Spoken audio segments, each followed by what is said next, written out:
मैं मानता हूं कांग्रेस करप्शन और क्रिमिनलाइजेशन ऑफ पॉलिटिक्स के लिए जानी जाएगी मित्रों।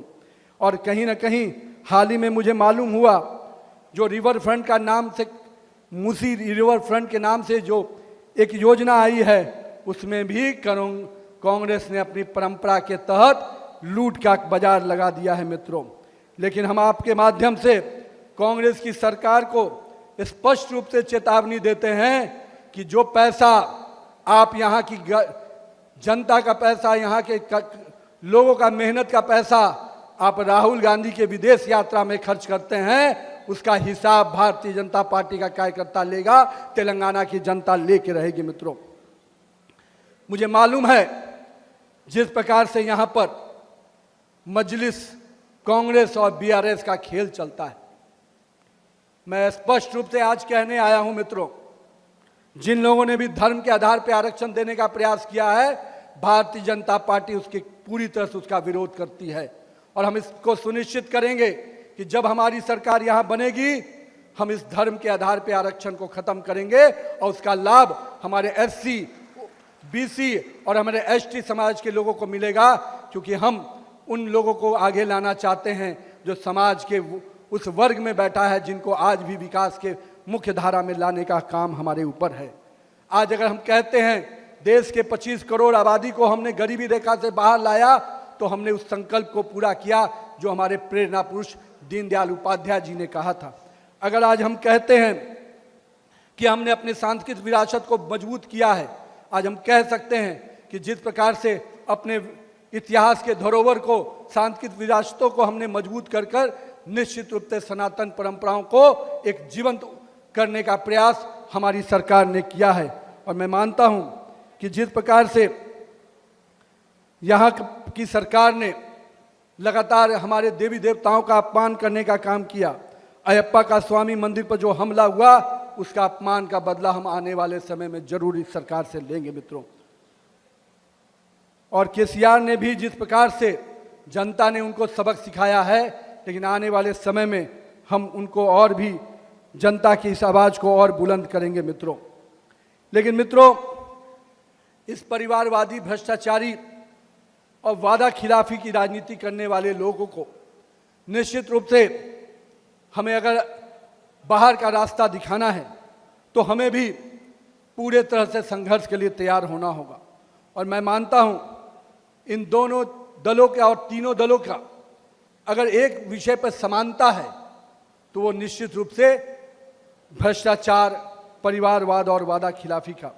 और हम मानते हैं जहां उनकी राजनीति तुष्टीकरण की है, हमारी राजनीति संतुष्टिकरण की है। हम जनता के विश्वास को जीतकर जनता के साथ सेवा भाव से काम करते हैं, और इसीलिए हमारे नेता उस सिद्धांत पर विश्वास करते हैं। और हमारे नेता माननीय प्रधानमंत्री जी ने वो नारा दिया, सबका साथ, सबका विकास, सबका विश्वास और सबका प्रयास। और निश्चित रूप से हम इस विषय को लेकर जनता के बीच में जाएंगे। हमें मालूम है तेलंगाना को जिस प्रकार से, जिस सपने के साथ तेलंगाना बना, हमारी श्रद्धेय सुषमा स्वराज जी ने जो संसद के पटल पर जो आवाज बुलंद की, हमारे कार्यकर्ताओं ने और यहाँ के लोगों ने जो कुर्बानी दी, उस सपनों का तेलंगाना निश्चित रूप से अभी अधूरा है, और उस सपने को पूरा करने का काम हमारी सरकार करेगी मित्रों। और हम उस सरकार को लाने के लिए अपने कार्यकर्ताओं के संघर्ष के लिए आह्वान करते हैं मित्रों। आज जिस प्रकार से यहाँ की सरकार केवल झूठ का बाजार खोली हुई है, हर पंचायत, हर बूथ तक हमें उस झूठ के बाजार को उजागर करना है।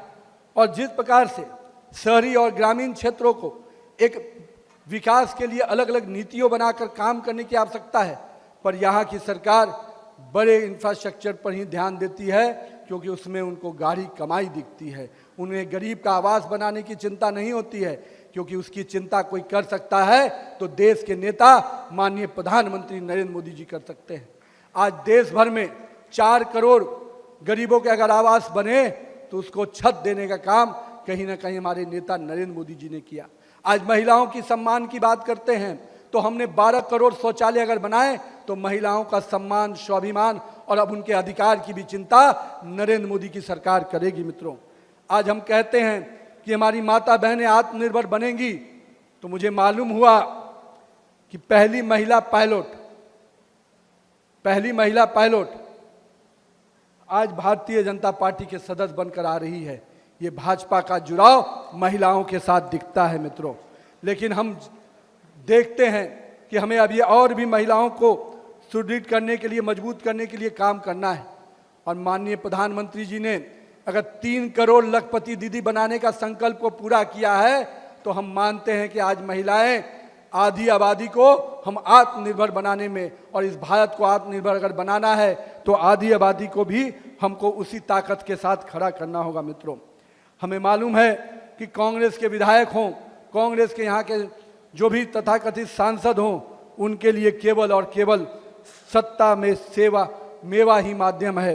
लेकिन हम उनको खिलाफ भी, उनके कमियों को, उनके विषयों को लेकर भी जनता के बीच में जाएंगे और जनता को इस आह्वान के साथ जोड़ेंगे कि आने वाले समय में कांग्रेस मुक्त तेलंगाना बनाने का सपना हम सभी लोगों को पूरा करना है मित्रों।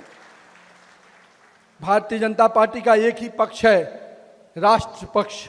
हम उस बात को इसलिए कहते हैं, हमारी पार्टी में बहुत स्पष्टता है, nation first, party next, self last. और इसी विषय को लेकर हम भारतीय जनता पार्टी के कार्यकर्ता काम करते हैं मित्रों। लेकिन आज भारत को जो एक स्वप्न माननीय प्रधानमंत्री नरेंद्र मोदी जी ने दिया है, कोई भी विश्व में देश, वही देश आगे बढ़ता है जो एक साथ मिलकर एक स्वप्न के साथ आगे बढ़ता है। अमेरिका भी अगर आगे बढ़ा तो उसने ग्रेट अमेरिकन ड्रीम्स को देखा। चाइना ने भी अगर आगे बढ़ा तो उसने चाइना को ग्रेट बनाने की बात सोची। और मैं मानता हूं कि जो विकसित भारत का सपना, 2047 में विकसित भारत बनाने का सपना जो प्रधानमंत्री जी ने देखा है, कहीं ना कहीं पूरे देश को एक स्वप्न के साथ जोड़ा है। और आज पूरा 140 करोड़ भारतवासी उस स्वप्न के साथ इस देश को आगे बढ़ाने के लिए संकल्पित है मित्रों। इस देश में लोग पूछते हैं कि क्या बदला। मैं आज तेलंगाना के कार्यकर्ताओं के सामने उस बात को भी कहने आया हूं मित्रों, इस देश के तिरंगे का सम्मान पूरे विश्व में बदल गया है मित्रों। कल तक हमारे ही जमीन पे पाकिस्तान के झंडे लहरा दिए जाते थे और दिल्ली में बैठी हुई सरकार मौन रहती थी। मैं इस बात को जब दोहराता हूं तो कुछ हमारे साथी कहते हैं कि नितिन जी, कांग्रेस के लोगों को पीड़ा होती है। मैं कहता हूं पीड़ा उनको मुबारक हो, लेकिन मुझे याद है 2011 का समय जब दिल्ली में कांग्रेस की मौन सरकार बैठी थी और पाकिस्तान का झंडा कश्मीर के लाल चौक पर लहराता था मित्रों। लेकिन आज 2014 के बाद पाकिस्तान का झंडा अब भारत के भूमि पर नहीं, कश्मीर के लाल चौक में भारत का तिरंगा लहराता है। ये नए भारत की तस्वीर है मित्रों। लेकिन मित्रों, हमें मालूम है कि अब ये बहुत सारी चीजें और करनी है।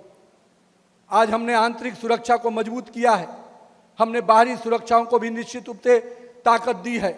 और कहीं ना कहीं जो भी लोग नापाक इरादों से देश की तरफ देखते हैं, उनको ईंट का जवाब पत्थर से देने का काम हमारी सरकार ने किया है मित्रों।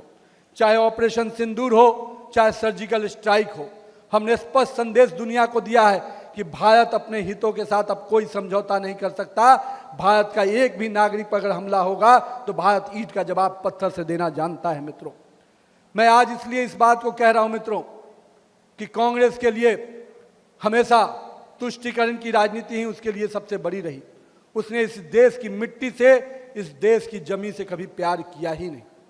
वो अपने आप को इस देश के आज़ादी वाली पार्टी कहते हैं, लेकिन मैं कहता हूं वो आज़ादी वाली पार्टी 1947 में ही दफन हो गई थी, क्योंकि उस आज़ादी वाली पार्टी को जिसने संघर्ष किया था वो सत्ता में बैठने के लिए लायक नहीं थी। क्योंकि सत्ता में उसने जिस प्रकार के कंप्रोमाइज किए थे, हमें याद होना चाहिए कि नेहरू जी ने जब सत्ता पाई थी तो कितने प्रकार के कंप्रोमाइज इस देश की जनता के हितों से किए थे मित्रों। इसलिए मैं मानता हूं कांग्रेस कंप्रोमाइज पॉलिटिक्स के लिए जानी जाती है और भारतीय जनता पार्टी राष्ट्रवाद के लिए जानी जाती है मित्रों। लेकिन मित्रों, हमें आने वाले समय में तेलंगाना के लिए कुछ ड्रीम, कुछ सपने और कुछ विश्वास के साथ जनता के बीच में जाना है। और मैं मानता हूं कि हमारे जितने भी कार्यकर्ता इस वैचारिक लड़ाई के साथ साथ संगठन के निर्माण में अपनी पूरी ताकत लगाएंगे मित्रों। हमें मालूम है हमें समाज का विश्वास जीतना है। अगर हम समाज का, संगठन का निर्माण करते हैं, समाज का विश्वास जीतते हैं, तो निश्चित रूप से हम बूथ भी जीतेंगे। और जिस दिन हम बूथ जीतने की कल्पना को साकार करेंगे, मैं बात विश्वास दिलाता हूं, एक एक बूथ भारत को में जिस प्रकार से भाजपा के कार्यकर्ताओं ने मजबूत किया है, उस बूथ जीतने के साथ हम तेलंगाना को भी जीत कर लाएंगे मित्रों। आज मुझे पूरा विश्वास है, जिस प्रकार से अंग से, बंग से, कलिंग से कमल आगे बढ़ा है, उसी प्रकार से अब त्रिलिंग की धरती पर भी कमल का पूर्ण वैभव देखने को मिलेगा मित्रों। तो आइए भाजपा के इस सफर को, जो स्वाभाविक रूप से अब कमल का फूल तेलंगाना में खिलाना है, इस संकल्प के साथ हम सभी आगे बढ़े। और परिवर्तन दिल्ली से नहीं आएगी मित्रों, परिवर्तन तेलंगाना की जनता के साथ संघर्ष करके मिलेगा मित्रों। मैं मानता हूं कि दिल्ली की ताकत देनी है तो प्रदेश के नेतृत्व को मिलती है, प्रदेश के नेतृत्व को ताकत जिला के नेतृत्व को मिलती है, और जिला के नेतृत्व को ताकत मंडल के नेतृत्व को मिलती है, और मंडल का नेतृत्व का ताकत बूथ के नेतृत्व को ताकत देता है मित्रों। तो आइए पूरी दिल्ली, पूरी राष्ट्रीय स्तर पर भारतीय जनता पार्टी तेलंगाना को अपना मिशन मान ली है, और इस मिशन को पूरा करने का काम हमारे यहाँ पर बैठे हुए कार्यकर्ता करेंगे मित्रों। और हम जानते हैं कि तेलंगाना का जीत का अध्याय आप ही के पुरुषार्थ से होने वाला है मित्रों। तेलंगाना में भाजपा का अपनी सरकार बनाना हमारे लिए केवल राजनीतिक महत्वाकांक्षा नहीं, वर्षों तक जो निस्वार्थ भाव से हमारे कार्यकर्ताओं ने समर्पण भाव से जो संघर्ष और बलिदान किया है, उनके बलिदान और संघर्ष को निश्चित रूप से एक मंजिल तक पहुंचाना है। और हमें उसके लिए इस तेलंगाना के सपनों का, जो यहाँ के लोगों का सपनों का तेलंगाना है, उसे बनाना है मित्रों। आज मैं आपके सामने ये आह्वान करने आया हूँ कि आइए हम हर घर घर जाएंगे, उस योजना को जो नरेंद्र मोदी जी ने इस देश के, इस राज्य की जनता के लिए किया है, उन योजनाओं को बताएंगे, और तेलंगाना की वर्तमान सरकार की नाकामी को भी हम बताएंगे। तो मित्रों आइए, हमारा एक लक्ष्य है विकसित भारत, हमारा एक संकल्प है विकसित तेलंगाना, और हमारा एक विश्वास है भाजपा का विजय। इस आह्वान के साथ, इस विश्वास के साथ कि तेलंगाना में हम भारतीय जनता पार्टी की सरकार बनाने को तैयार हैं।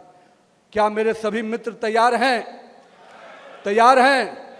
भाजपा में अब तेलंगाना में भाजपा की अपनी सरकार बनाएंगे, पूरी तरह से तैयार हैं? तो एक बार जोरदार ना लगे, भारत माता की, भारत माता की, वंदे वंदे, जय